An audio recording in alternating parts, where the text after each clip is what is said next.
What's it like being in love? Again. Oh. I'm just kidding. You're stupid. I mean, without like getting too crazy into it, I do think like in the form of, I'm not going to answer this fucking question. Almost got you. Just kidding. I was about to answer that very genuinely.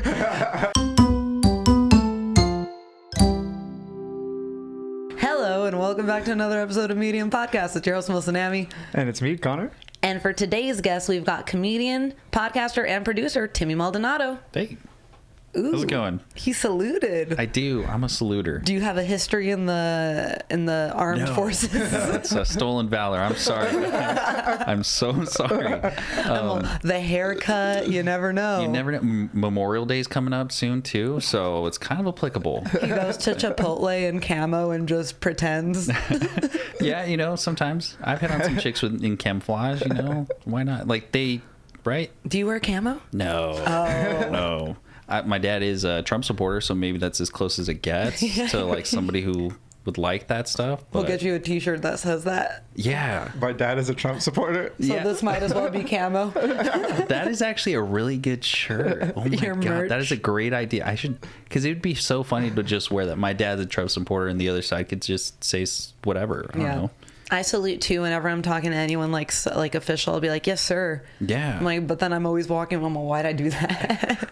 I'm mixed feelings about it because I've been doing it my entire life, and then other parts of me when I do it now, I'm like, is it too offensive? Like, is it offensive at all? So I just still do it even though I get kind of mixed feelings about it. I don't know. I don't think it's offensive, but it's going to be really funny the day that like someone's like soldier, like, Yes. like just responds thinking like, man, this guy, he's one of us. Oh, Has anyone ever asked you that?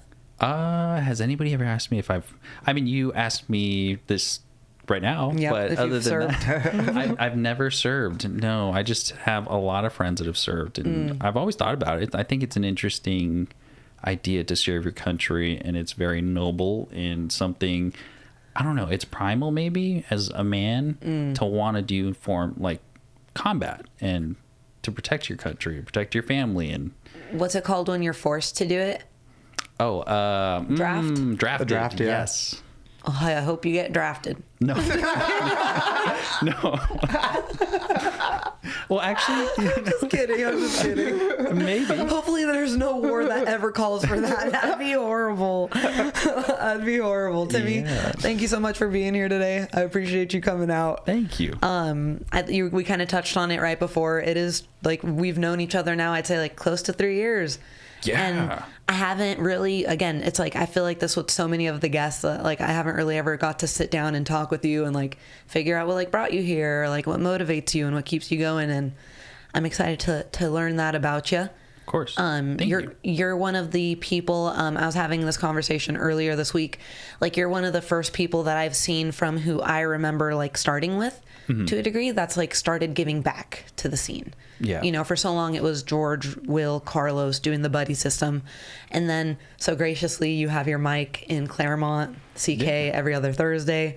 And I do see that as like a form of giving back. And it's motivating, you know, as another fellow comic wanting to try to find avenues and places to also give back and find like stage time for our fellow peers and stuff like that. So I'm really excited to find out like what kind of, because it felt like a very big change. You know, you were doing your mics and you were doing shows, but then all of a sudden here you are not only, you know, doing a podcast, producing a mic, producing a show.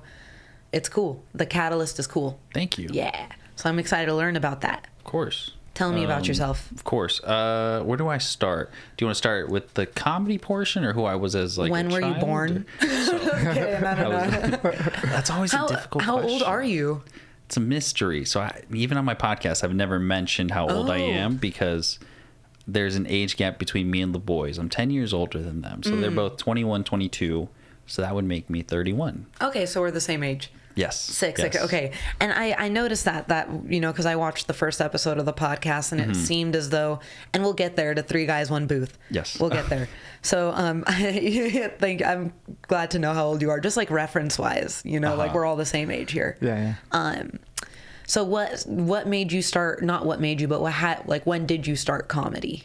So I started, I would say July 2018. I went to a mixed open mic where there was just poetry and music, and I was the only person doing comedy there. That's a bad idea. I'd listened to a couple podcasts where the comics were saying, go to an open mic, try your jokes, and you just keep doing it. And so I was like, you know what? I'm just going to go to this coffee shop, this indie, really hipster spot, and try to do comedy, which went terrible. Did not get a single laugh. It was the worst experience of my life. And I fooled myself into thinking, you know what? That wasn't that bad. Let me do this again. So I just kept doing it. I would say, though, when I first started, I would probably do one mic a month. Okay. And then once the pandemic hit, after a year and a half later, or about a year later, I basically stopped doing comedy for like 3 years. And then when you started is when I started coming back. And even then, my transition with comedy started really getting more, I guess, in tune, I would say the last 2 years. So I started being more consistent these last 2 years, hitting a mic at least once a week to 3 times a week to 4 times. And I would say, I wish I would have done what I'm doing now. Back then. Yes. Would have made so much more impact. But I think whatever, timing is what is relative. Yeah. You never know when the right time is. And so I think maybe that's what I need to do. Just figure it out. And that's why I'm here.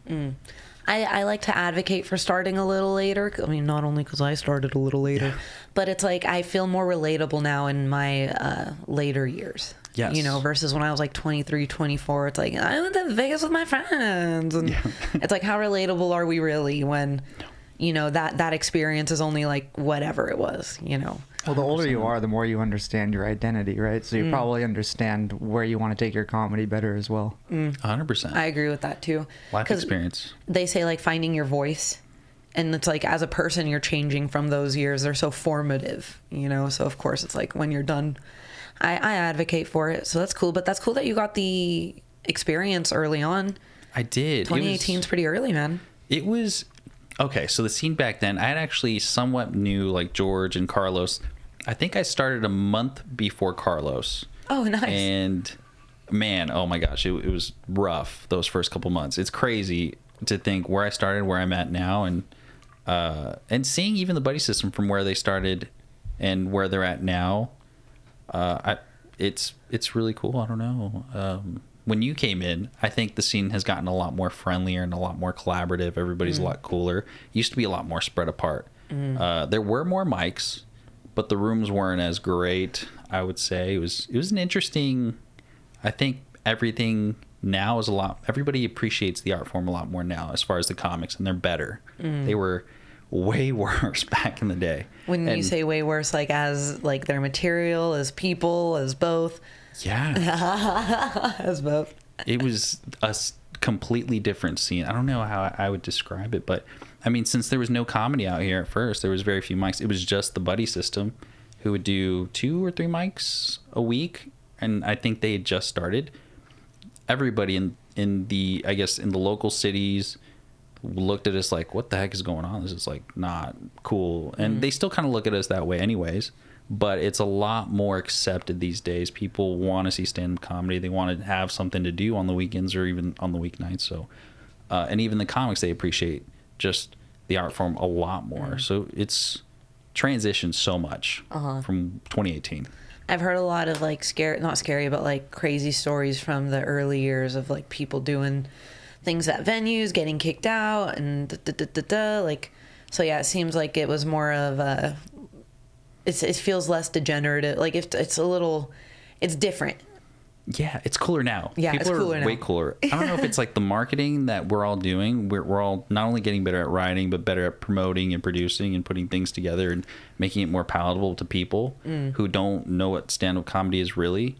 But I think we're just making it more appealing, and it helps when we have comics like you. We have comics like Sandy, some of the best in our city, in our county, performing and doing well. It's way easier for somebody who's never seen a comedy show to come out and want to experience something different. Yeah. Have you been as far as because like cycling back to your open mic at CKT, It's Tea House, right? It's so weird because on Yelp it says CK Cafe. Online on IG it says CK Tea House. I don't really know. He just calls it CK, so I just kind of, I don't know. But it is a tea house. Okay. No, it's freaking awesome. The one time that I went, I was like, the wall of tea, you get to choose like number 1 through 100 something. Yeah. It's pretty cool. They have so many loose leaf teas. Really rad. Yeah. Hangover tea. They have the diarrhea tea. They have so many different types of tea. Diarrhea tea? Yeah. Does it taste like diarrhea? It makes you diarrhea, actually. It's Wait, like a you want cleansing it? tea. Oh. Yes. It's pretty wild. Who picks that out at the tea? Like, that's a to-go tea for sure, right? yeah. No. I'm taking the diarrhea tea for here. It says to-go only. They don't even want to deal with it. They're like, you guys don't do your business here. No. When I went I've been once. It's hard for me to get out sometimes, like late at night, you know. Yeah. But the crowd was there. It was super cool. I remember performing and like walking the corner for the first time, and just everybody was hanging out. I was like, damn, this is like a cool little spot Timmy's got going on. Yeah, thank you. And as far as it goes, like, was it naturally, like, was there a community kind of circled around it, like? Or did you have to do a lot of marketing out in Claremont in order to gain that momentum behind the mic? It's tough to say. So when I started it was a 9 p.m. mic on a Thursday. And so when you think about that, you have to compete with Chatterbox. You have to compete with Worthington's, which wasn't kind of in a limbo. We weren't sure if we were going to have Worthington's at 9 p.m., that time slot. And I wanted to start doing more comedy, get more stage time and hosting. So starting that mic, I guess part of it is just luck and trying to provide a good vibe for not just the comics, but I don't know, it's just a supportive room. And I guess the people that go and watch and attend, maybe that's why they keep coming back, and that's what's built the room. And a lot of the comics who hang out are very personable, and the people that come and watch consistently, they like that aspect. And I do make promos for each mic, and maybe that's also helped too, but the owner is invested in wanting to make a room and build it, and to see hopefully one of us pop as far as comedy. So he's very supportive. The room, as far as the audience, is very supportive, and the comics just want to have fun, and I'm all about that. Yeah. It's really hard to say. I think maybe just the vibe is what helps everybody want to just jump in and be there all night. It's like built midnight. around community a little bit. Yeah. That's cool that it's even open that late for a tea place. Yeah. That's rad. And you co-produce it with a gentleman named Isaiah Stark? Yes, Isaiah Starks. Starks. Yes. S Tony at the Stark's black brother, yes. Oh, right on. You went Marvel on it, dude. I did. Nice. I had to. You had to. Yeah. He's your co-host, co-producer on the show, correct? Yes, he's my co-host, and we've known each other since we both started. And we were both in the same situation when we started this mic. We were kind of in doubts with whether or not, Worthington's was going to come back, or even if OC Comics would want to come and do the spot, or even LA. And there's Chatterbox, and I would say I was a little bit more determined to just figure something out and try something different. And even though it was in a competitive time slot, but he was down. And we just have been doing it bi-weekly, or twice a month, I would say. Okay. That's how you say, bi-weekly. Yeah. Every 2 weeks. I co-host with him. He's the best. He's a funny guy. That's cool. I enjoy your guys' promo. You guys always have people, guesting in it, or that's not how you say it. Featuring in it, guesting. Oh my gosh. Cameos. Yeah. I think it's really cool how you kind of bring the community around it in on the, what's happening, the behind the scenes. You know what I mean? Yeah. And your promo's fun. It's playful. Thank you. I like is it you write it? Do you? We just, all right, we're going to turn the camera on for about 2 minutes. Just say whatever's on your mind. And then boom, I just clip it up and cut it and post it. Yeah. That's it. Mm-hmm. Just freestyle. Yeah. I don't have enough time to write a script for any of the promos, and I'm also lazy, and I don't know. Sometimes people perform better when it's just natural. How about your promo for High Point Brewing?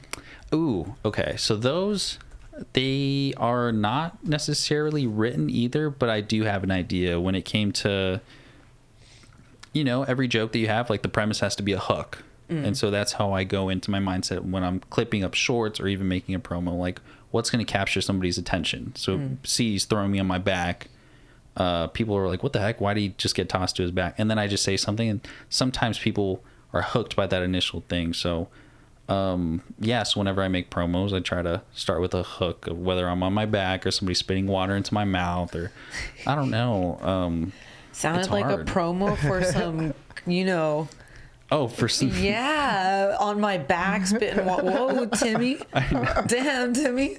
I thought this was an all-accepting That's your other medium household. Yeah. By the way, I don't know if people know that you live in a mansion. No. Melissa is like, oh, I'm this modest woman. I work hard, and I pay for every. Hard. And then all of a sudden, she does work hard, but she has this mansion, and I'm like, dude, this is crazy. Her whole system in this like room is worth probably a couple $1,000s. Rob me, guys. I have a golden retriever. She won't stop you. She has 4 dogs, let me tell you. Connor just lives here and edits. That's crazy. You pay him. He used to live here. Wait, really? Yeah, I did used to live He here. used to live in that room. Oh my god. Yep. For So like why'd a you year and a move half. out? It was time. They were, We just they want to wanted- be, together, like All just them, wifed up. couple time, That's Yeah. fair. So Yeah, you it was told time. Connor you got to go find your Yeah, own she girlfriend. said, "Scooch the fuck out of here." Well, I was. Oh man.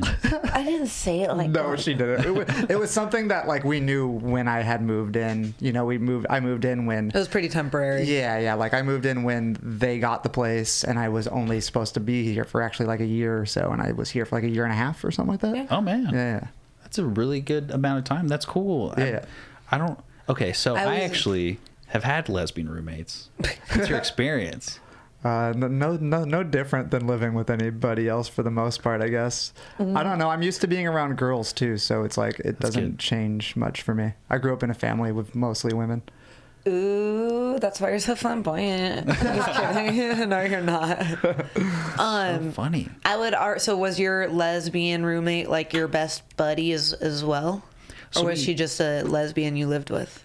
So we had a decent friendship, and so she was living with her partner at the time. They broke up. So now my roommate is actually moving out because she's like, oh, this is way too expensive for me to live just me by myself in this place. So she wants to go save money. But living with her has been pretty cool. Sometimes I get a little intimidated because she cuts hair and she's a barber and she has a PS4, and it makes me feel emasculated because she's way more of a dude than I am. She cut your hair? Yeah, she does. Like she would bring home girls, and I'm like, dude, what is this? This is crazy. It's like having a dude as a roommate. It was wild. Well, you can't have that here. Like you have a wholesome couple. Yeah, they were a couple, so it's not like I was the one bringing women here. You know what I mean? Heck We yeah. would see them in the morning. We'd look at them. We'd be like, ooh, because we gave him one rule, and it was always walk the hoe out. And he So she did. doesn't steal anything. Yeah, and he walked every hoe out. Everyone. How many? I don't know. Oh my god. Millions. He's a slut. Not- I used to be a little sluttier. Yeah. He worked at a bar, tell. so it was pretty easy for him. Yeah. Were you a bartender? Yeah, I was a bartender. Oh my god. You would. Yeah, definitely crushing it. Yeah, I did pretty well. But besides that, like we've known each other since we were like 7 years old, 8 my years old. God. Yeah, so we've been best buddies forever. Yeah, I've Yeah. been here for too long. Yeah. Are you also like? Do you have Middle Eastern descent as well? Or? No, I'm from like Hungary, like Germany area, Lithuania, Poland. Okay. Very Yeah, white. Very white. I've always been so curious because so I know that you're from Lebanese. Yeah, I was gonna say Lebanese, the other Asian, and then I'm just kidding. That's so dumb. I was like, usually when you have like a close friend, whether it's the opposite sex, you are typically, I feel like me in a Hispanic household. If I had a girl that was my close friend, she would usually be Hispanic because our families are really close. We have that kinship of like similar nationality, ethnicity, all that stuff. So I thought maybe that was what was going on, or that you guys maybe had dated back in I the just day. don't hang out with very many white people. You really don't I just hang don't out with hang out white with people. white people, yeah. No, nothing like that, dude. We were in second grade together, and then I left that elementary school. Then we became buddies again in middle school because we skated. Oh. And then in high school, we were really good friends because my best friend and his best friend were boyfriend, girlfriend. So we just hung out all the time. That's really and cool. we were just kicking it pretty often skating. Yeah, we were just skating all the time. Yeah. Really? Yeah, just that was a lot. Skate or die. Yeah. But yeah, just a lot of random stuff like that. And then high school friends, we remained friends throughout college. His parents and my parents are friends. That's really cool. But like, not like I do have a friend like that. His name's Derek. My parents and his parents bought a house right next door to each other. Wow. Okay. Yeah. And we grew up together. I've known him since I was also like 5 years old. That's crazy. Yeah, and Did he's they think Lebanese. that you guys were going to date? No. Why? What's up with you and dating? Because parents usually do that. They're like, oh, you have a really close. Are you like a romantic guy? Oh, yeah. You're just like, did they date? Were they boyfriend, girlfriend? I'm always curious because my parents, when I was younger, they were like, oh, we're going to set you up with Susie. And I'm like, Susie? Like, that's my sister. That doesn't sound like a Mexican. Well, that doesn't sound like a Mexican name at all. No. I didn't want to like, I don't know, in case anybody that I grew up with watches this, I'm like, I'm not going to put you on blast. That'd be kind of weird. Ooh.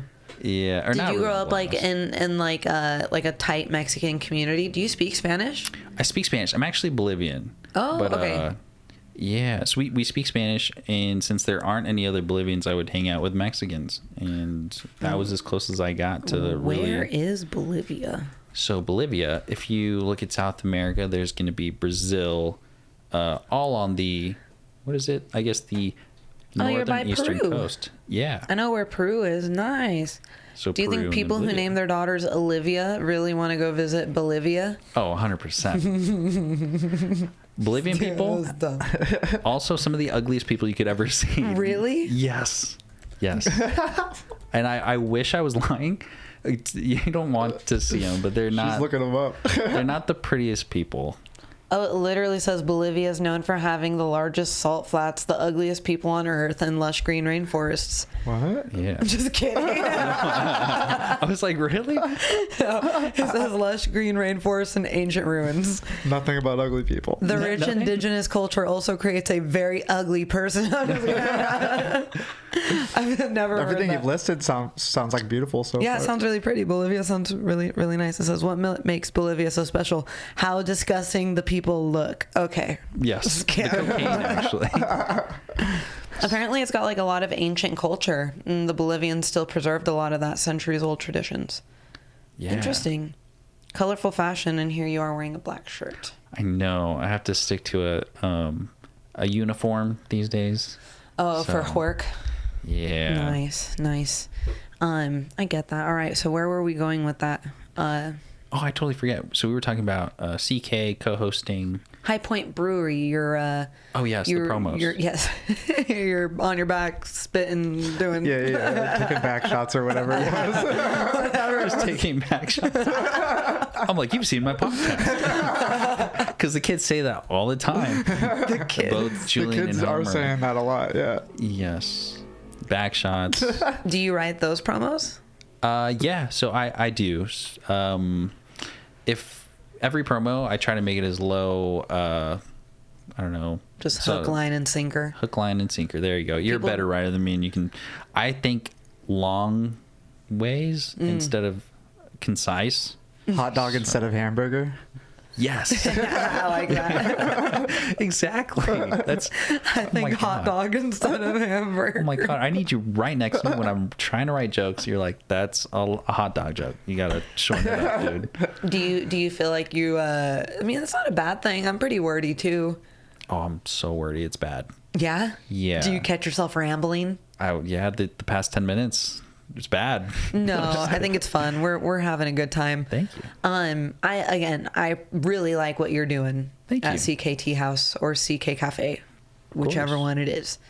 Yeah, even I'm still confused. I didn't know where it's CK Cafe. I just say CK Cafe, and yeah, that works. I think it's really cool when owners are so supportive of the arts. Yes. Do they do other types of art and stuff there? Do they do like regular open mics, or do they do any type of other stuff, or is it just you? You know what? I think they used to do an open mic where it was, or actually a poetry night, and then they transitioned to music, and then Claremont, the city, actually, unless you have a permit, they don't want you to do any music at all. So you can't perform. You can't even. That's why we don't play music in between comics either. We're not allowed to because it's a city regulation that you can't do that. Is it because of the noise? Yes. And even doing comedy, we have to call it freedom of speech night, or if that's what the owner told me. That's because so odd. Yeah, Claremont is very uptight, and I get it. It's a very nice city, but you would think that it's just an open mic night. Well, what's so big deal about letting people play the guitar in the Claremont Village, which is known for people walking up until like 1 a.m., 2 a.m., because it's an area kind of like downtown Riverside where you can go walk and go to bars. I don't know what the big deal is, but it's a big deal apparently. They just want to make those like those venues like exclusive, probably, like, oh, these guys did everything for the music, this is where you go for music. Yeah, I think so, maybe. Or they're just trying to squeeze as much out of squeeze as much juice out of the lemon, get as much money as they can. So they're like, you got to pay $20,000 for a permit to perform. So if a comedian comes with a guitar, do you just break it? No. I'm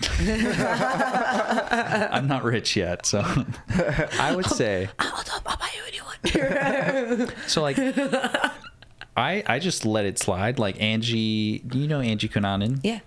She's the best. I love her. She's like a little sister, and she will bring her ukulele and she'll perform. And we usually just, if anybody were to come, we just say it's her tick. She stims. She's on the spectrum, so we have to like let her do this, or else, scientifically and also medically, it's not true. But she has to like treat it like heroin. She has to like take it out of her car, put it back real quick. You're like, yo, if the cops come, you guys didn't see anything.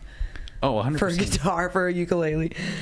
That's kind of ridiculous. I didn't know that about Claremont.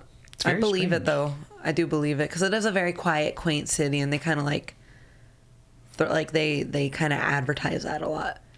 Yeah, and it's also a very red city. So it's the edge of LA or LA County, but it's where San Bernardino starts, and San Bernardino is also a very red county. So Claremont also is like, I don't want to be a part of LA. That's why I'm very red, and it's also a more, higher cost of living. People there are a lot more. They have more disposable like high income.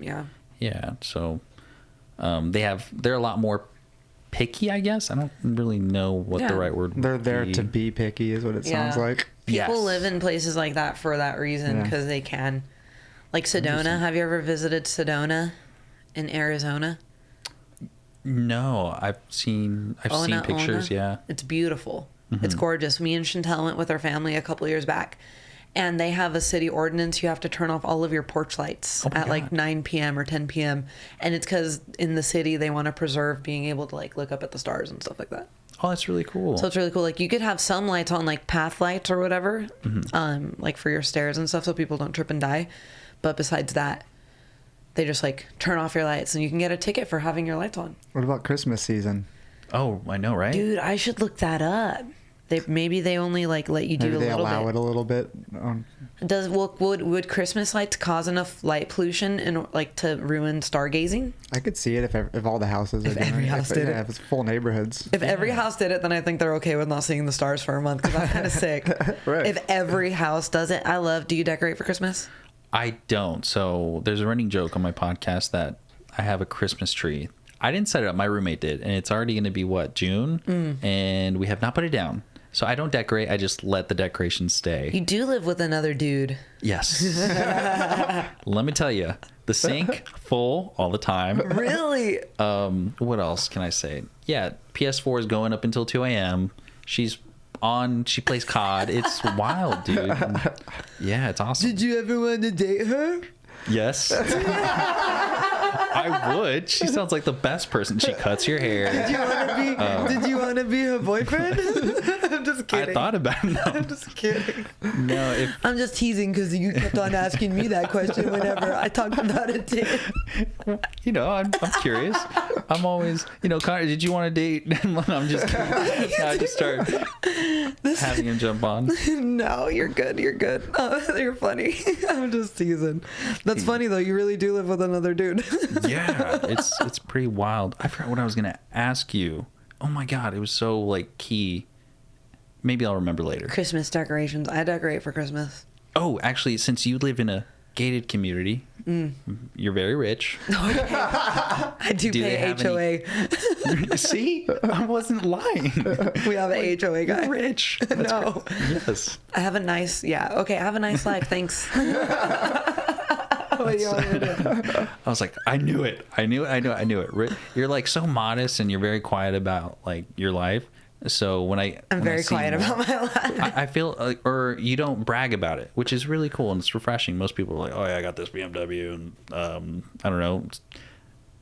I can name C's. He's like, I got this new Celtics jersey. It was only like $95. Something crazy for a shirt. No. And you're always just cool and down to earth. So when I see everything like coming into this house, I'm like, oh, you deserve it. My greatest accomplishments on this earth are Peach and Tuna. Peach. Yeah, they're good dogs. Like they'll do tricks and stuff. They'll give you paw. They'll like roll over and stuff like that. But thank you. You're saying a lot of things. I'm trying to deter and talk about my dogs. I was thinking food first. I'm having a hard time taking a compliment. Oh, I'm sorry. Thank you. I appreciate that. That's who I am. I try to give flowers. Life is beautiful, you know. And I'm not really like I think you probably noticed, like, I don't stay out. I don't go out, you know.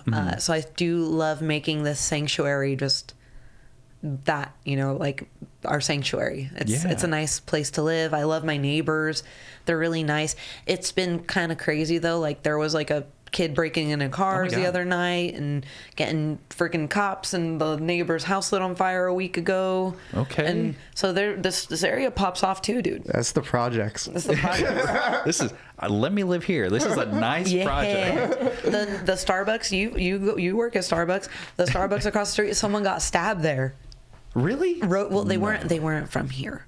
Okay. It was Yeah, a road they weren't rage. a local, so they deserved it. Yeah, no. Like both of them, they weren't like from, or like I feel like if Yeah, you're that's from, what I'm saying. They didn't check in. yeah, they gotta check in with you, right? Yeah, exactly. I'm the king of Riverside. That's so funny. Oh my god.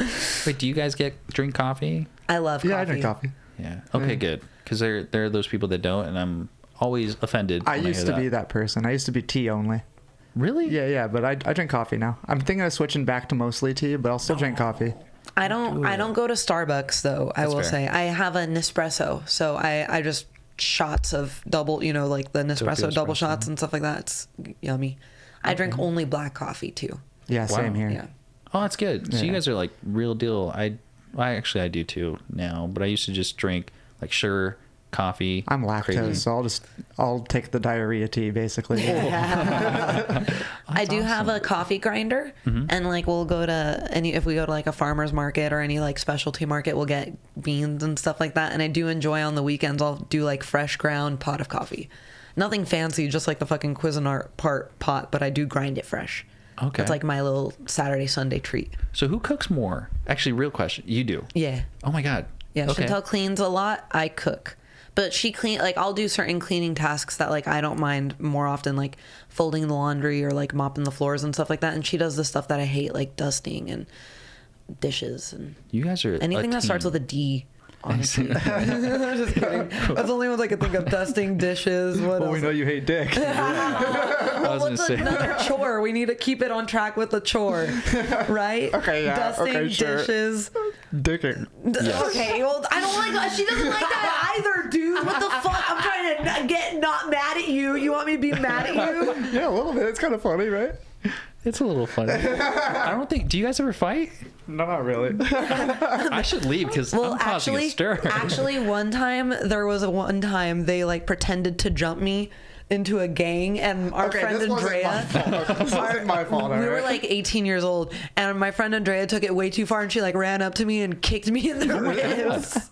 What? She's my best friend. That's She really jumped me. It was pretty funny. Like we weren't supposed to take it that far, that's for sure. But yeah. was, That's We were like 18 years old. This is like freaking 13 years ago now. and she was an adult. That's wild. That's a felony. that was pretty funny though. We should report her. Battery. Yeah, we can if you want. You're getting deported. Yes, 1,500 might be a small bundle of cash for you, but yeah. It's a loving memory now. But I mean, like, I guess now, like, when you deport people, it's like $1,500, or like when you report them. Oh, really? Yeah, You get paid?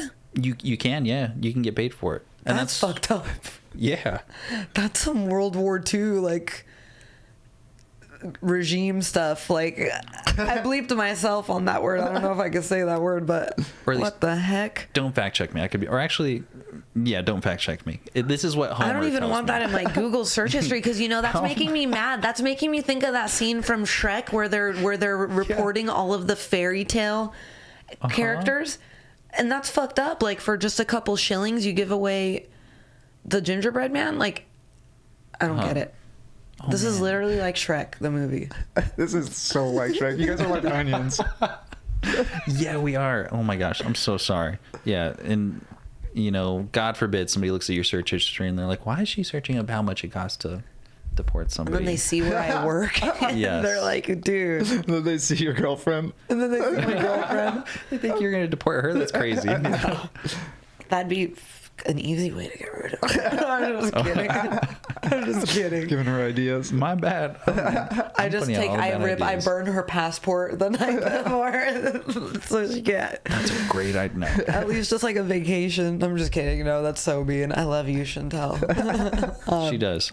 I've seen it at Mike's. I do. I talk about her a lot. She's the light of my life. Well, yeah, you just protected her when I accidentally implied that she likes You say it again! Don't say it again! I accidentally implied it. But I didn't mean. The next thing is. I forgot. Listen. I forgot that by saying that meant that implied that she likes it. I didn't think about it like that. I wasn't even thinking that way either until you started to break it down. I'm ready to fight him. Just don't worry about it. We'll take care of that later. I know you're joking. I know you're joking. It's just kind of silly to be dramatic. So I'm being silly and dramatic. But I'll fuck you up. I got swords. Oh my God, those are really cool. I got the little ones right here.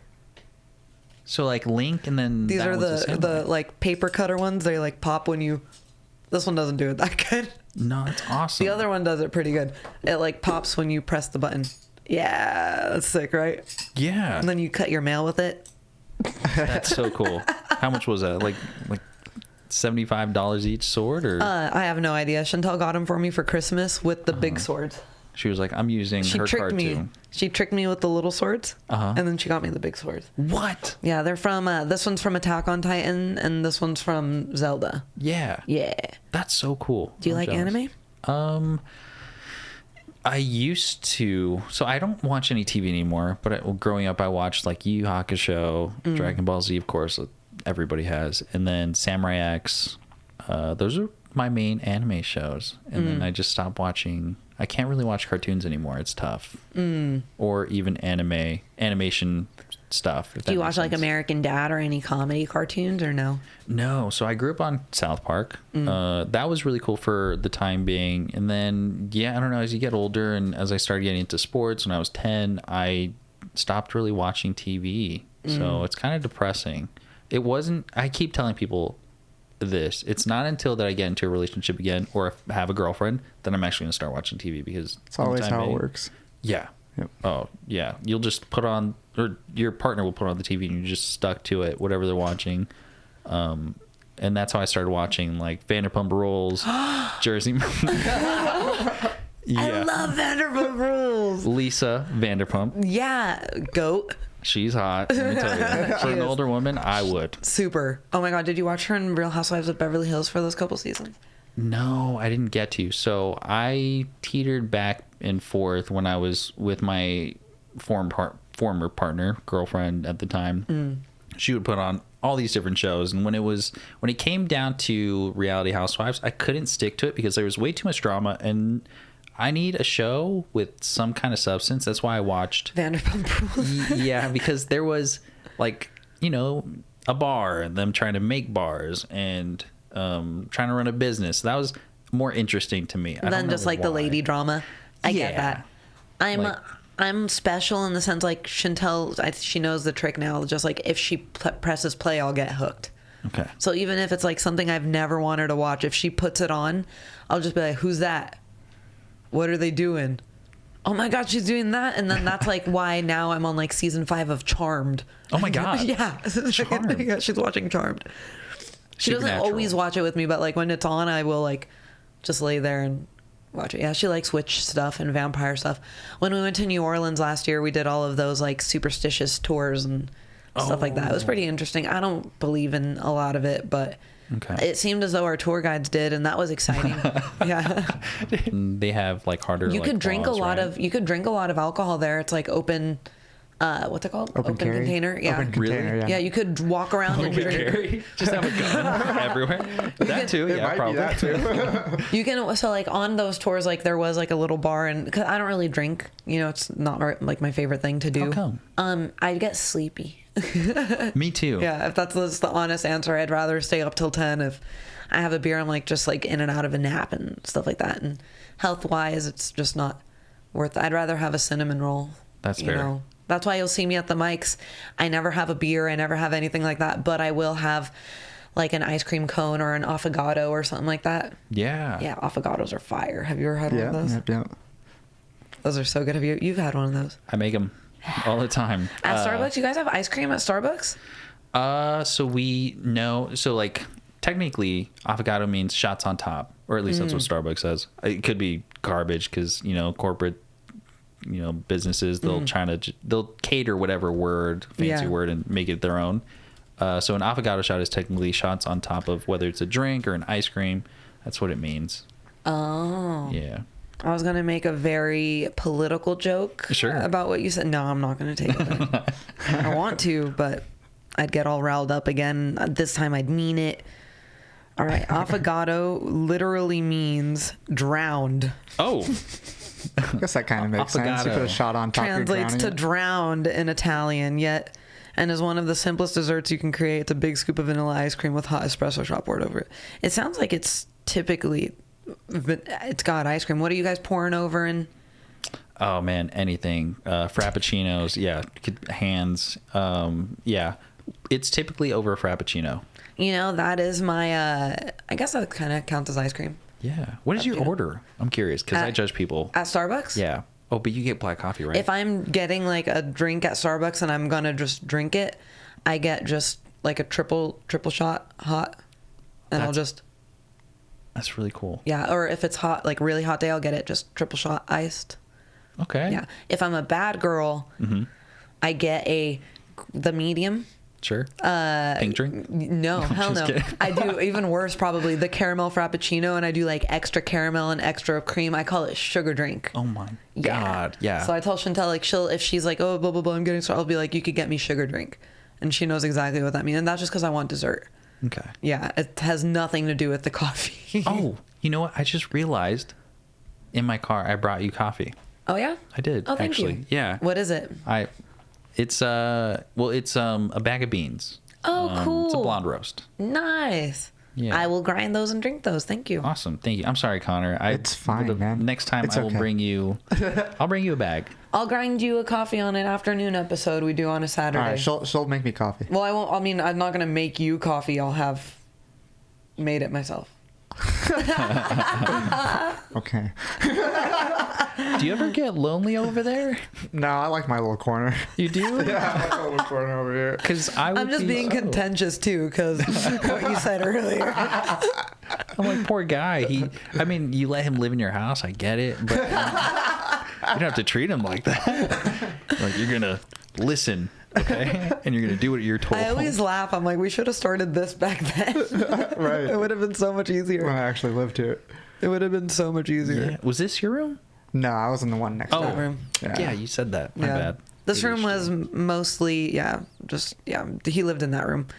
Well, we could keep going, but it's not very interesting. I want to talk about High Point Brewery. I'm so sorry. Yes. It's okay. Tangents are fun. High Point Brew. You adopted that show from our late friend, rest in peace, Nick Lanny. Yes. And that show, it seemed to have been very established before.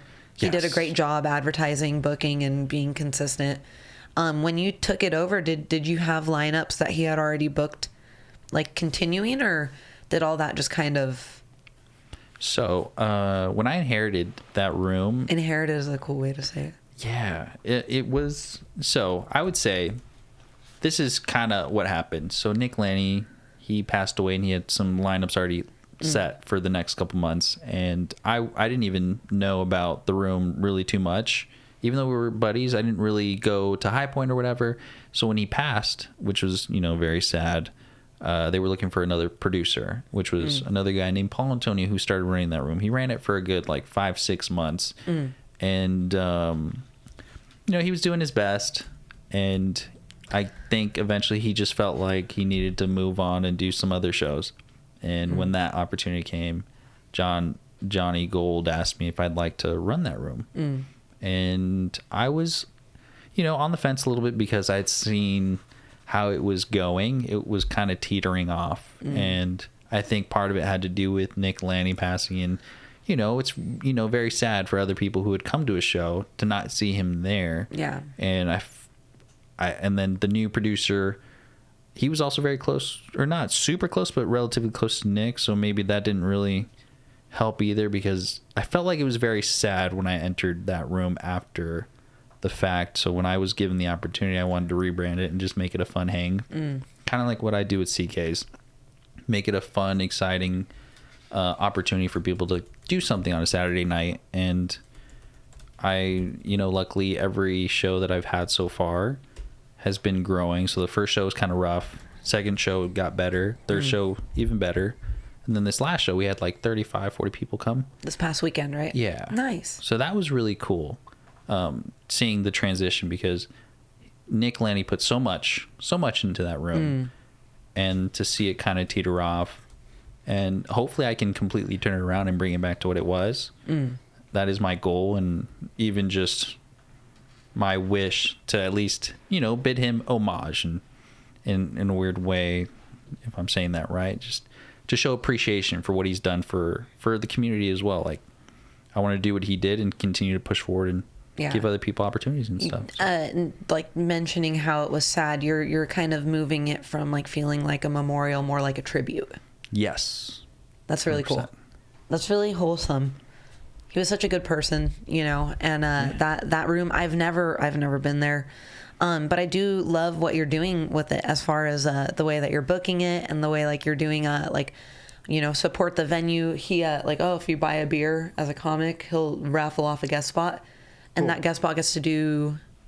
So this past weekend we had I would say 8 comics come. They all did 2 minutes each. Oh, every comic that bought a beer got to do a little time? Yeah. Sick. And it made it so much more fun because Mario, of course, he's a beast of a headliner. And he's so funny. Yeah, he's so nice. Connor met him a month ago. Yeah, the coolest guy ever. He's really nice. So yeah, every comic got to do a little bit of time. And what was I going to say as far as that?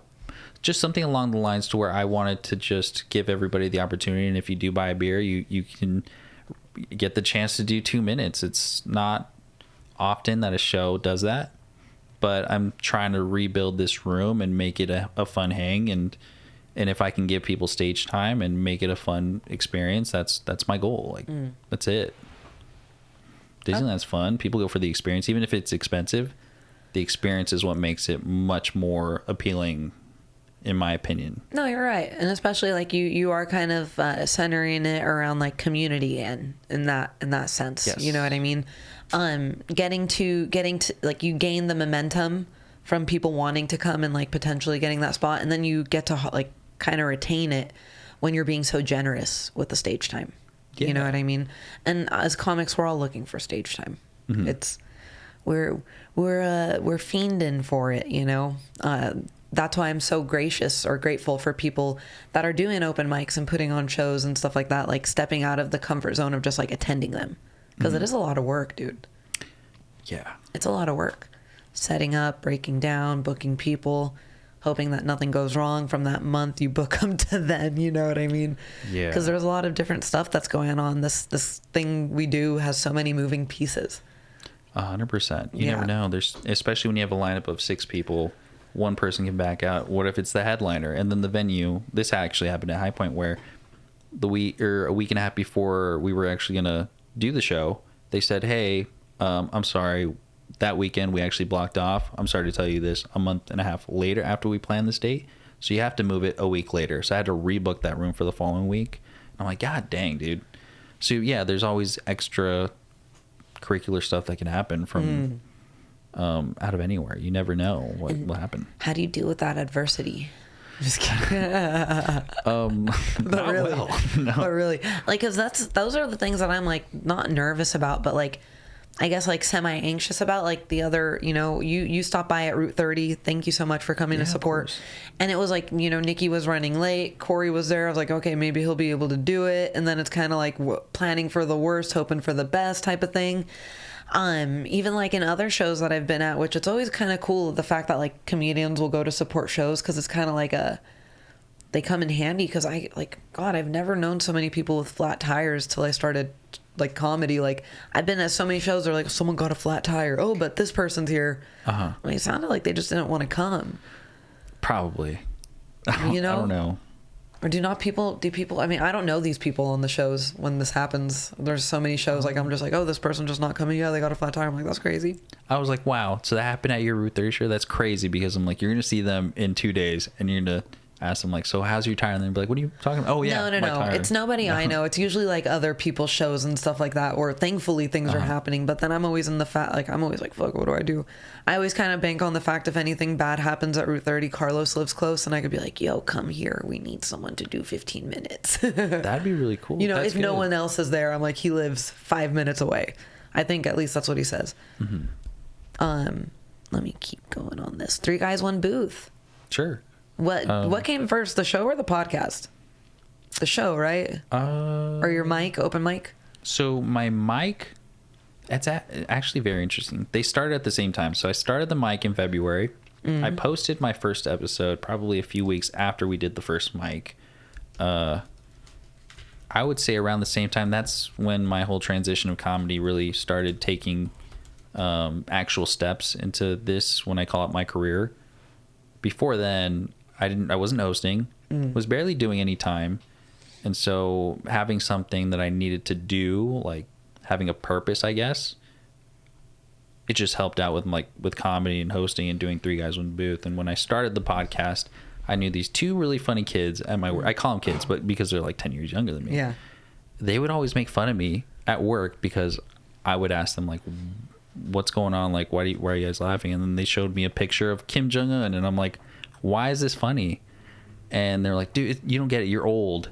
And so that is the premise of our podcast. They kind of clown me for being old, and then I clown on them for being young. They don't understand millennial humor, and I don't understand Gen Z humor. So we both, as a group, come together, millennial and Gen Z, to explain why this is funny from our generation and stuff.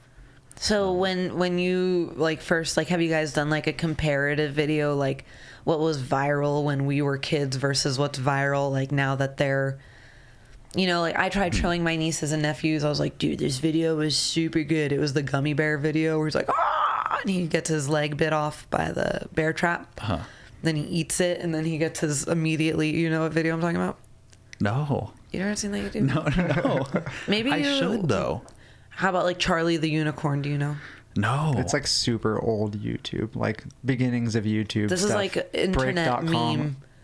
Oh my gosh. That's like OG get like meme gifs, right? Silly videos. I would say those were at the start of the YouTube era of memes. There's definitely was like 10 years before that of like internet other memes stuff happening. Yeah, I think of like all the sloth memes and the little kid memes and. Yeah, those were all like early 4chan days YouTube stuff. Yeah, I know too much about memes, probably. That's good.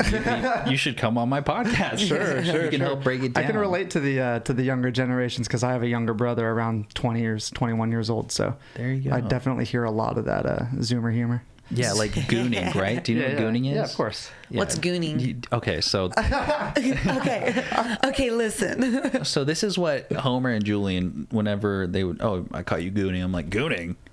So the definition of gooning is someone who, okay, how about this? Do you know what edging is? Oh my God, no, I don't want to talk about this. I just Googled it. Gooning is a recent development in English language, and no one is sure how long it will last, but it means to masturbate. That yes, kind of. So, like, it's the opposite of edging. Where That's edging, not what I would have guessed. right? I thought it would have meant like, It's like you're being a goon. You're sitting there and you're Yeah. like jerking your shit. You're gooning. ew. Yeah, it's gross. Well, I would have thought it meant like what does goon mean? I mean, that just means like crazy, right? Like eccentric. it's actually very interesting. So, like, gooning, the actual Gen Z term is to chronic masturbator, somebody who masturbates a bunch of times, not just a bunch of times, but as fast as they can, as many times as they can. So a bunch of times, as fast as A they can. loser. Yes. Yeah, an incel, somebody crazy. It's so memeable these days. They have the goonicide. I don't know if you know what that is. Have you heard of the goonicide? Do No. people? This is something people think is funny. Yes. Yes. Okay. Yeah. The Gen It's Z a funny. kids. It's a funny thing.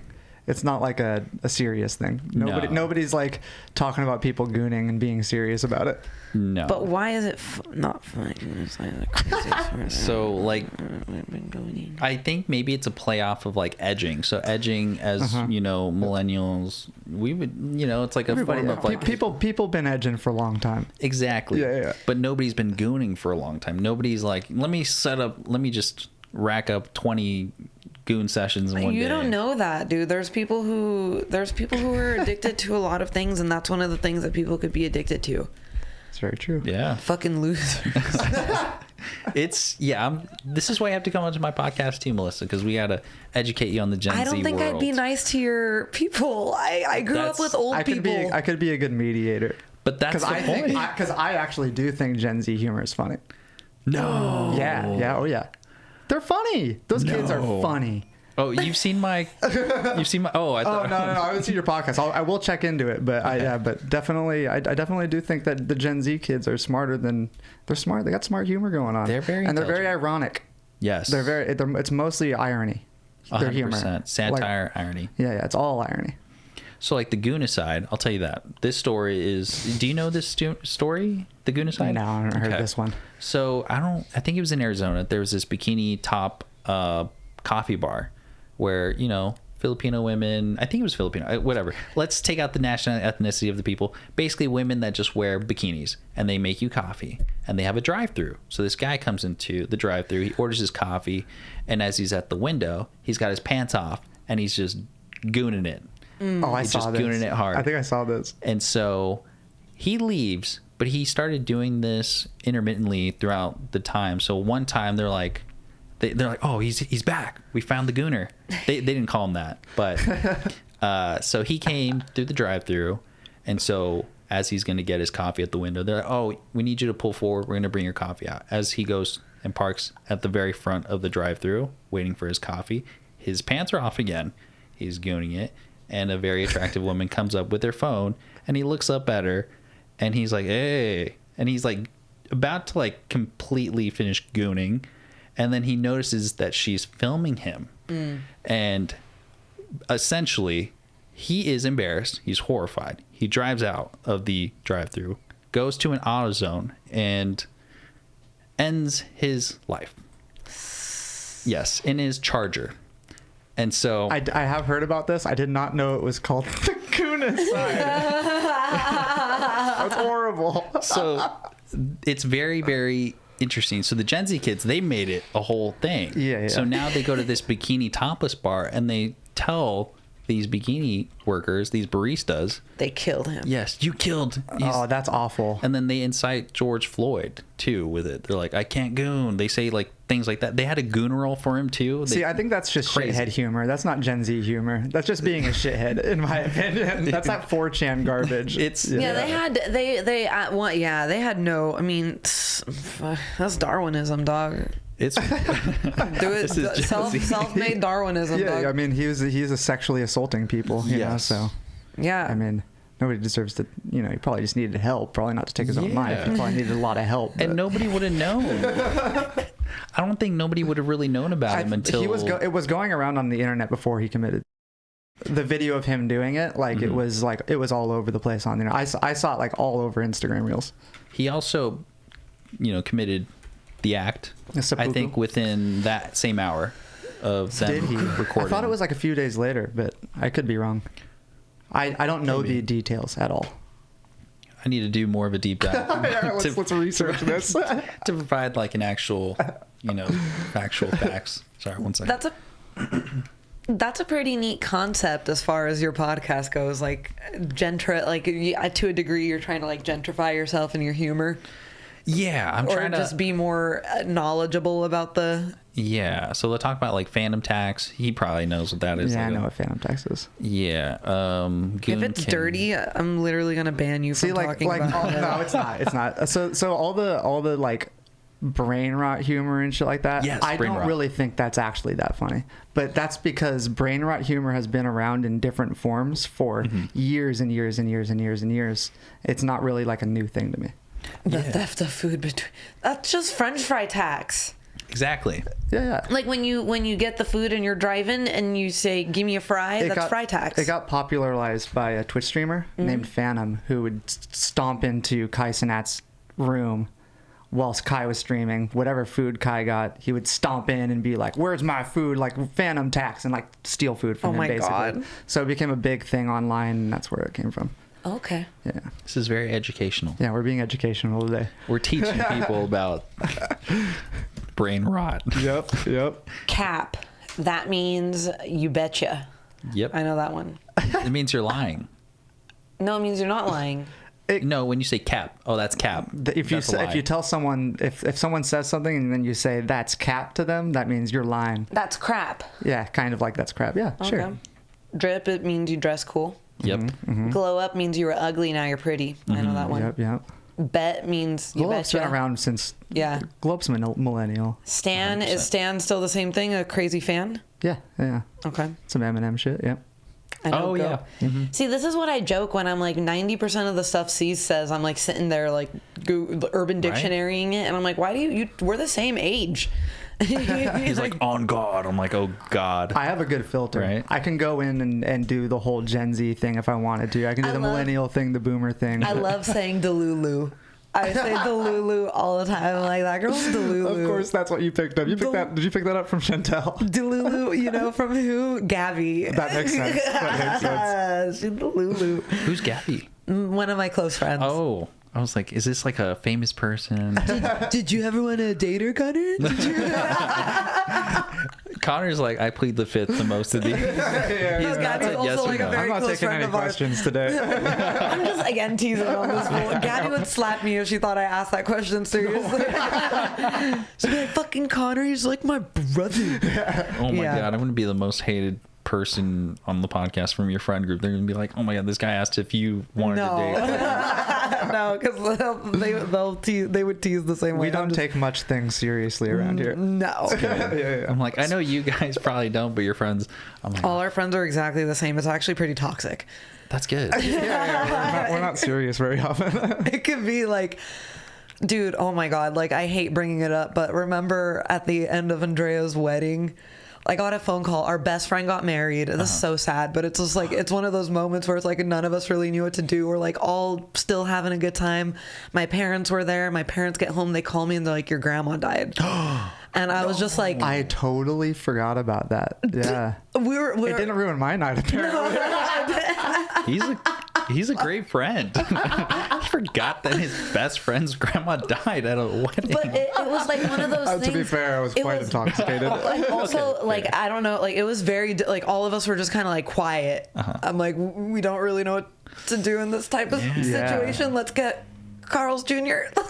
Yeah, we did. Didn't we have like a hard time getting food? I think we had like a really hard time getting food for some reason. I was like crying and everyone was trying to get me food. Yeah, it was a really, really unfortunate timing. Did you know her grandma?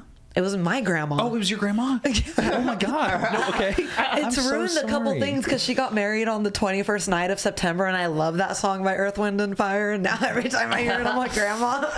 No. Do you remember? I don't want to. It's like, yeah, I fucking remember. Connor doesn't, but I do. I don't remember much. It's okay. He's a dude. I'm a dude. We forget. Thank God Chantel was there. I'm just kidding. You were supportive. Yeah, I'll always be supportive in the moment, even if I don't remember that. It was just one of those really, we're not very serious people. That's good. Oh my gosh. What's it like being in love?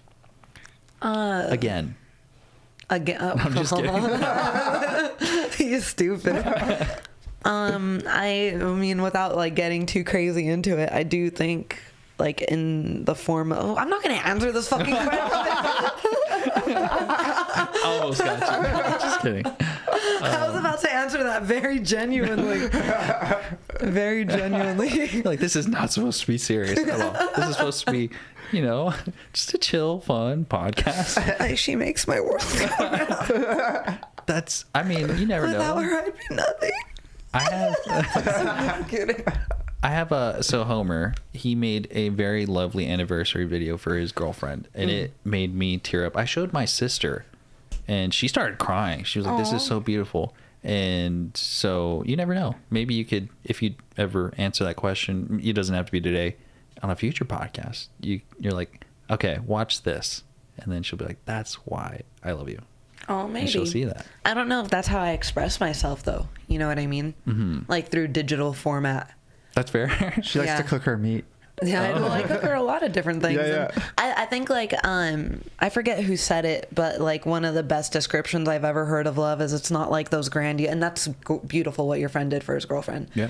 But it's not those like grand things. Like it's not going to be our trip to Japan. It's not going to be our trip to New Orleans. It's not going to be all of these big things that we've done together. It's all of the little moments that are in between those big things, because those big things, those are easy. It's fun. It's easy to be excited and have fun on vacation, but like the everyday good mornings and the greeting me when I get home and asking me about my day and being genuinely interested in that, like that's what love feels like for me.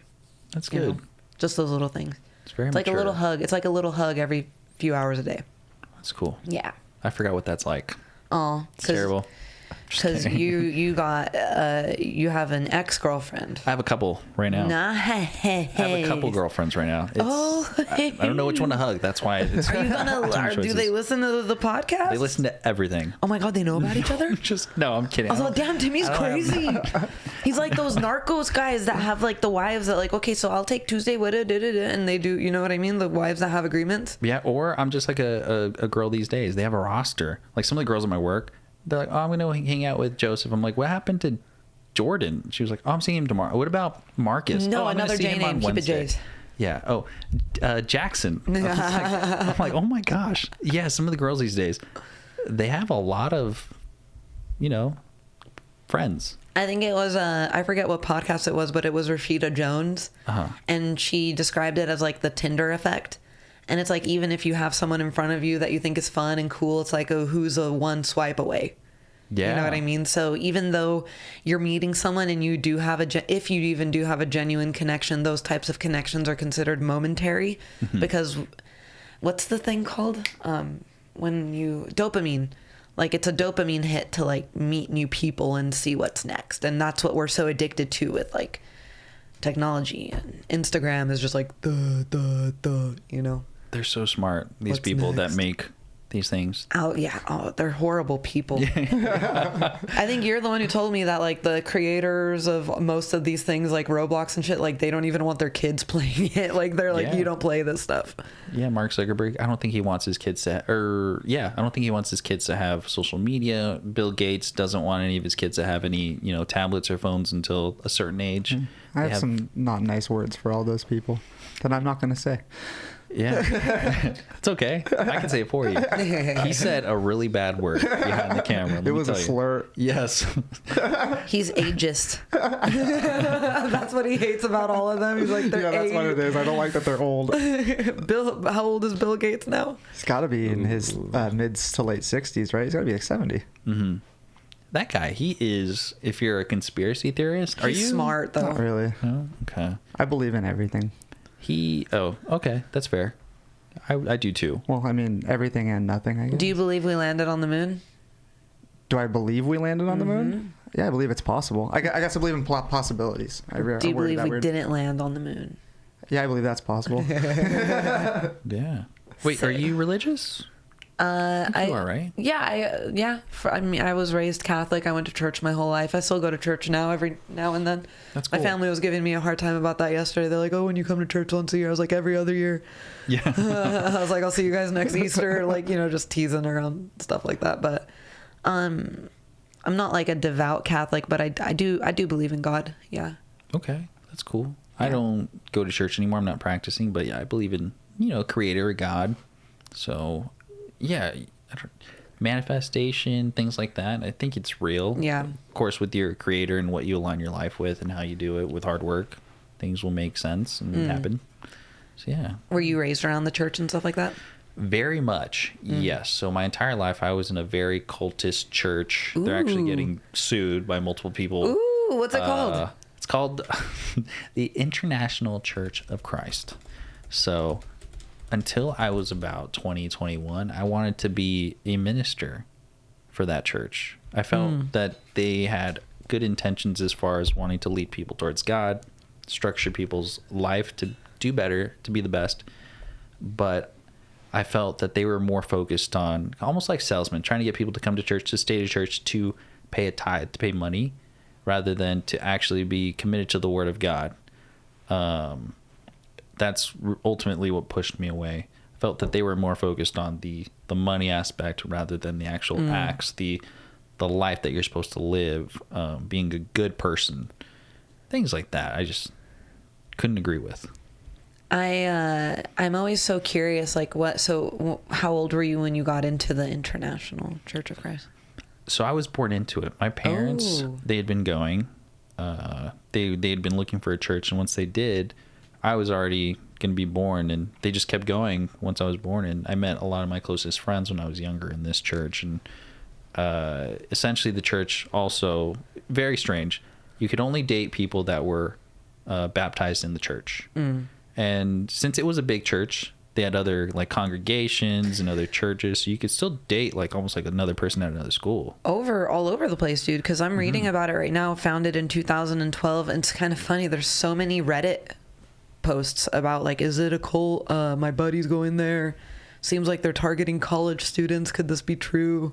Yeah. Like, so it sounds like, yeah, whoa, what got you out of that?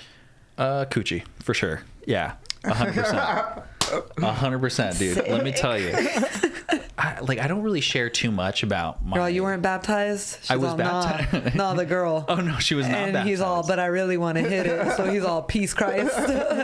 Peace out, Christ. Oh, my gosh. When I was 19, 20, I had never had a girlfriend. I wasn't even dating. Is this a bit that you do? Or? No, this is... Why not? Because it's so far away from me, and I just haven't... I'm starting to get to the point to where I can actually write better. So I'll probably dive back into it eventually. But I actually did start talking about how, I wanted to be a minister, but then my good friend Coochie convinced me, don't do it. This is way better. And so that's what I'm doing now. Nice. Coochie, instead of saving people's lives for God. It sounds so terrible. So yeah. The church, not the church. So I was so committed. I wanted to be a minister up until I was like 21. I met this girl at my work, and she was a non-believer, and she was able to pull me away. And so the running joke at my work was, "Oh, he's never had a girlfriend. He's very innocent. You're gonna corrupt him." And that's what a lot of the girls at that job wanted to do to me, because they were all way older. Oh. So my first girlfriend was like 5 years older than me. Nice. Yeah. So that's not a big deal, but when you've never dated, you're 21, and your girlfriend has already, lived life, and she's 26. That's like a grown ass woman dating a child who just got out of high school. It's a little, it's. But it was tight. Oh, as a dude, it's amazing. It's a lot of fun, dude. Hey, where were those teachers when I was younger that wanted to help? Teach. Did that relationship last long? Yeah, it was 3 years. Damn, 3 years away from Christ. Yes, it was very, very sad. But I had a lot of fun. So, yeah, I would say it. She did help me figure out who I wanted to be. You're not a bad person if you're not going to church. You're a bad person if you do bad things. And even in church, there are bad people who pretend to be good. Yep. Once I came to that realization, I'm like, I don't really need to go to church anymore. I don't even like this place. I was going because I felt like I had to. You gave a lot more people a lot more grace with that realization, I bet. Yeah. There's something so harsh about believing, if you don't believe this, you're going to hell.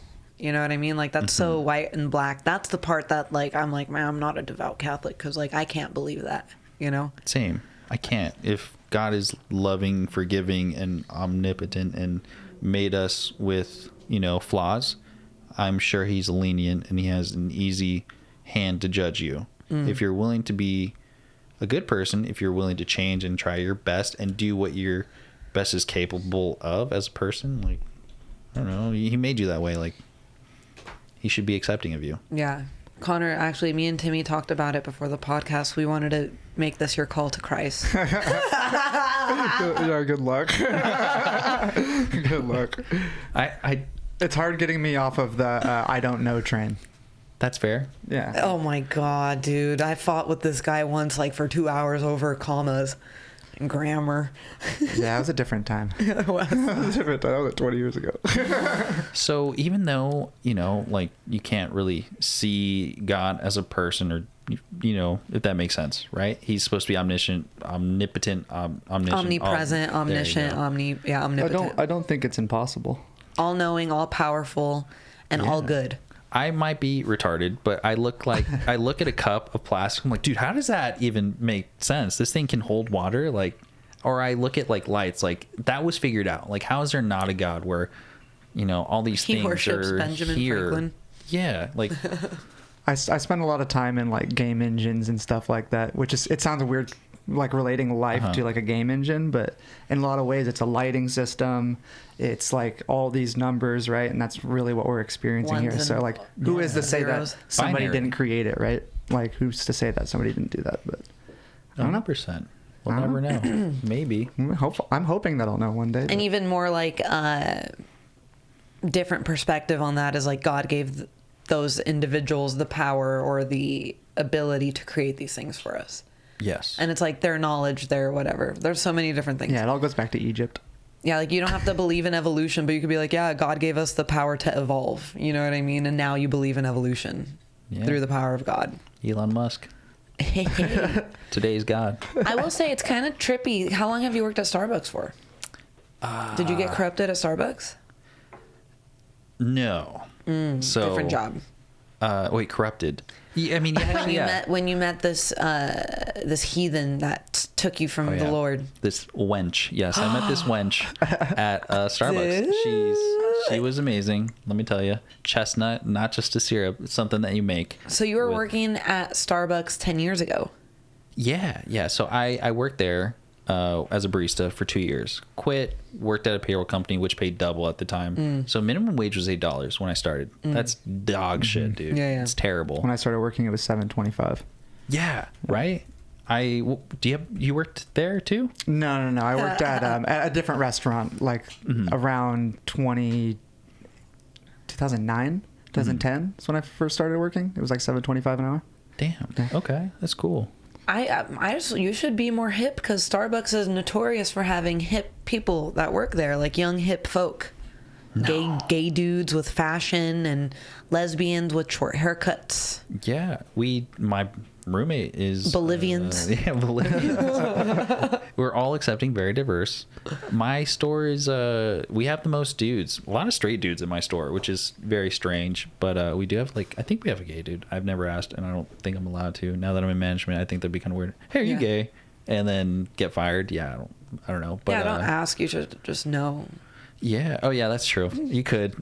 There's some questionable people, but everybody's relatively private at my store. Okay. They're all cool. They don't keep you hip? Homer and Julian. So they both just got promoted and they moved to their own stores now, which is very sad. But they kept me hip. That's why we always, come back to the podcast. They teach me things, and I'm learning their humor, and I stay young, and I can communicate to the kids. I'm like, hey, gas is full on gas, and they're like, yeah, or like, what else do they say? Fire. Yeah, these kids teach me how to communicate to them. But as far as Starbucks, it's 2 years. When I was 21, moved to a payroll company, and I was like, dude, this thing sucks. Started working in construction with my dad. Nice. For about like 5 years, and when I was with my partner at the time, she was like, why don't you just try to figure something out, do something different? And I've always had a passion for coffee. when I wasn't working at Starbucks, I went to Chicago to roast beans and learned how to be a specialty coffee roaster. Neat. And so I took the whole test, failed by like 1%, so I didn't get accredited, but I know how to roast beans and I stayed committed to coffee. Eventually I'd like to open a coffee shop. And with that in the back of my brain, she told me, why don't you start working there again? And I did. So the last almost 3 years I've been back. I got hired as a supervisor, and now I'm up in management now. Nice. So it's been fun. Do you ever roast your own beans for funsies right now, or? Yeah.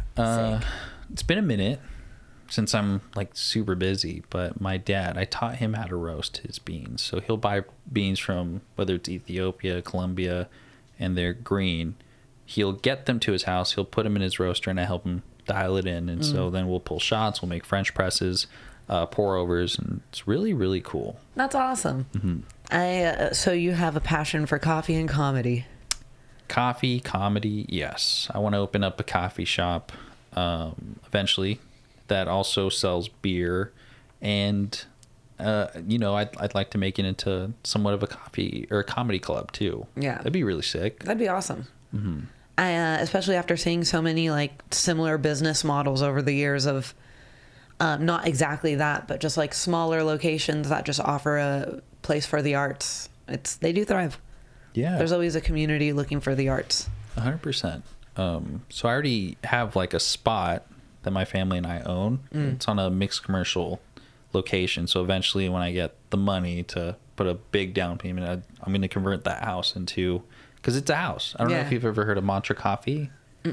So the cool thing about Mantra Coffee, coffee? Mantra. Yeah. Mantra Coffee is this coffee shop in Azusa.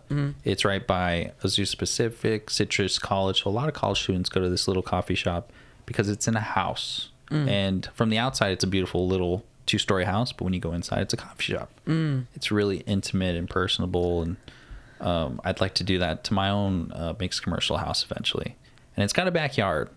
So having a little intimate comedy club in the back, you can drink beer and have coffee. It'd be This is like sick. that Mi Cafecito place here in downtown Riverside. Yeah, it's also in like a cool like a old Victorian style house. This is cool. Yeah, you should do it, Timmy. I will. Timothy. Timothy. What's your full name? Ooh, Timothy Maldonado. Timothy. And Timmy. Yes. You prefer Timmy over Tim? I don't know. I'm kind of just open to it. You know, C's and Sandy, they make fun of me. They're like, Timmy, huh? You're in your 30s, dude. Get over it. I'm like, what about Jimmy? Like Jimmy Fallon, he's like 50. He still goes by Jimmy. But Timmy sounds so much more childlike, I guess. Well, there is like the little Timmy, like people, it's just it's a common name followed by little. Yes. Little Bobby. Yeah. Little I think CZ. it also depends on the person too. Like people can rock a Timmy for a long time as an older person, I think, if they go about it the right way. What do you think about him? Is he Timmy or a Tim? I don't know. I think he could be a Timmy. I think he can pull off a Timmy. That is a good thing, right? I'm going to call you Timothy. I hope so. Thank you. I don't mind. I think you can go by Tim or Timmy and it'll be fine. Thank you. Honestly, like I'll say I'm jealous of people's names that come with cool nicknames because like with Melissa, all I get is Mel. And I hate Mel. Yeah, Mel, I mean, obviously, it just reminds me of my mom, but... Does your mom go by Mel? I've heard people call her Mel, yeah. I don't like Mel. My mom's name is Melissa. They got the same fucking name. Really? Best name in the world, Melissa. That's really cool. Whenever I call her on the phone, I like to, like, I'll make her say it, but I'll be like, hey, Melissa. She'll be like, hey, what's up? Not much, Melissa. I was waiting for her to say Melissa back. I love it. It's so much fun. It's so funny. I think she's caught on now, so that I like it. Yeah. She probably just says it right away now. Yeah. So you're really close with, I guess, Mother Melissa. I'm close with both of his parents. Yeah. That's really cool. My parents love her. I saw his dad at the Staters because we all live pretty close here the other day. I saw him at Staters. Got to give him the download on. We walked over to, I think I was getting avocados. He was getting veggies too. Yep. It was a veggie day. That's cool. That's what I told him. I was like, it's funny. I recognized your dad's because I saw his tattoo on his shins. I'm like, That's Chris. How did you get into your career? Because I know you do, I don't know if people know this, you do construction. Yeah. Like, how did that even come about? Because you were a trainer, you fell in love, and then... My boss used to be one of my clients. Oh my God, really? Yeah. And I was leaving him to go to school to get my credentials. And he was like, oh, you're going to go to school. You're going to be in debt. Try working for me. And I was like, fuck it. I'll try working for you. Wow. And here I am 7 years later. Wow. 7 years? Yeah, Oh, I'm wow, really that's a happy. I long like my time. job a lot. It's different job to job, like contractor to contractor, which is cool because nothing's permanent. You know what I mean? It's like 2 to 3 years. If I hate this guy, I can be on a different job and whatever. But I get to be outside a lot, which is nice. I get to see the seasons a lot, which is nice. Drive around and do a lot of stuff. It's cool. I can't complain. That's really cool. Yeah. I've always been curious because I somewhat know your background and that you were a trainer and like you always look like you're in shape and you're fit. So you Health can is tell, wealth. Yes, 100%. And I could tell that that's your background. So I'm like, where does a trainer all of a sudden become a person that works in construction? Like there's a disconnect. Yeah.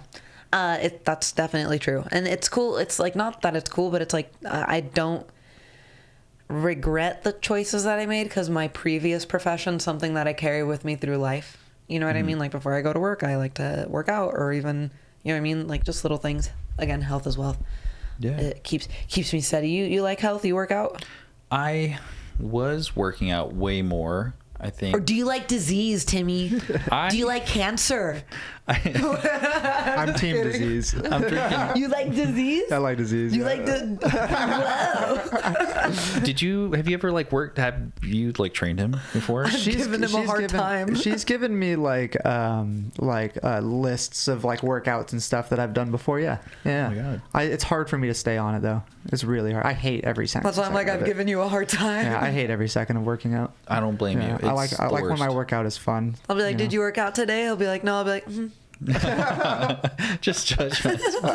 Dude, Nikki P is so jacked. I keep telling him he should do something with his do something with your body. What are you gonna tell him to do? Oh, right. Put your body on it, Nikki P. Exactly. He can bench press me if he wants. Oh, that'd be hot. But he does he goes on these long runs. He did a live once before, and I keep telling him just keep doing lives on IG while you're doing your runs, and that means he's not running fast enough because there's a 2-sentence rule. If you could say more than 2 sentences while you're doing cardio, you're not doing cardio hard enough. Damn, you're right. Unless he's like, fuck that. That's the rule. That's the rule. I don't like that rule. It's the rule you give your geriatric clients. Okay. Because old ladies and stuff, they'll like to talk and stuff. And if you can say more than 2 sentences, you're not working hard enough. So it's more of a rule just to get your client to shut up. Yeah, to work hard. That's so funny. And to exercise. Trainer tips: tell your clients to shut up. Just tape their mouth shut. That's so mean. Melissa's actually mean. No, I'm a little. Yeah, you found out today that Melissa's mean. I'm a little mean. No, she's not. She kicked you out of the house. She has you do free labor, and she yells at you. It's free labor in the hopes that this will be mutually beneficial in some point in the future. This isn't really labor. I believe so. Yeah, this is a friendship thing. This is totally. both your baby. You guys are parents of this podcast. Yeah. So I wouldn't do this for anybody else if it wasn't for money. Yeah. Melissa and family get passes for sure. His dad has a podcast too. Really? Yeah, it's been kind of on hiatus for a while, but yeah. Okay. Yeah. What was it about? Everybody has a podcast with Chris Herbst. It was sports and movies and shows. That's cool. Mostly sports. He was used to do sports commentating, so. Okay. Yeah. That's awesome. Timmy, do you have anything to plug? To plug? Ooh, okay. Man, I guess I'll just plug my podcast. So 3 Guys in Booth, we talk about Gen Z terminology. We have on guests and we roast them. And if you want to see hairline checks every podcast now, you can watch 3 Guys One Booth. You can follow me on Timmy140, where I'll post a lot of the clips there, and I'll post some shows where I'll have to book Melissa as well. I want to book her so much, but she's a busy lady. She's got a lot going on. She's got to keep Connor working. So. I've been so bad at that. You're my first episode since I've been back from Japan. Thank you. Yeah. I appreciate it. That wasn't the plan. I've had to cancel on a lot of people, not just 2 people, but shit just keeps happening. Yeah. That's life. Oh my God, I just confirmed that I'm busy. I hate that. That's okay. It's mostly work stuff. That's okay. Yeah. We'll get there. Thanks, Timmy. Thank I you. look forward to doing this again, dude, and I'd love to do any of your shows and your podcasts. I plan on getting you on hopefully I have more shows coming up soon, but the Route 30 show in the future. It's been a lot of fun. Thanks again for supporting that night. It was cool. Any way that I can support, you don't even have to book me. I don't really care about getting booked. I care more about just building community. That's it. Oh, well, I want to bring up all the people that are like, that's what I was telling Mike. Like, I think it's cool to do like our local people the most, like maybe like one outsider every other show or whatever. But for the most part, like the people that we see every Thursday, we're all working together. We're all trying to do this thing together. And Timmy, thank you so much for being here. Thank you so much, Melissa. I appreciate it. Thank you, Connor. Of course. Thanks for coming. Yeah, I look forward to doing this again, dude. It'll be fun. This is fun getting to know you and chatting with you. Of course. Thanks for all you do for the community, dog. Thank you. Hell yeah. Thank you too. What's it called? Subscribe and stuff. Yeah, do it. Do the likes and the subscribes and, click the buttons and stuff. Cool, thank you. Bye. Bye.